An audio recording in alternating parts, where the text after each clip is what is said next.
പരിപാടി പ്ലാസ്റ്റിക് കാസ് കൊണ്ട് ഭീമുകൾ ഉണ്ടാക്കാൻ പോകുന്നു.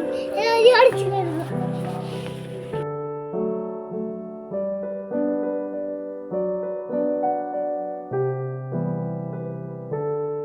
ഇതാണ് പ്ലാസ്റ്റിക് കാസ്. ഇത് വെച്ചാണ് ഭീമുകൾ ഉണ്ടാക്കുന്നത്.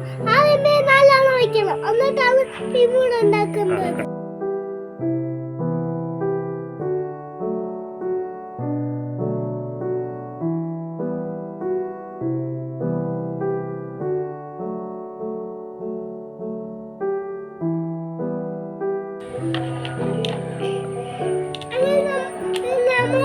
നല്ലെണ്ണം വെച്ചു. ഇനി നമുക്ക് 3 വയ്ക്കാം.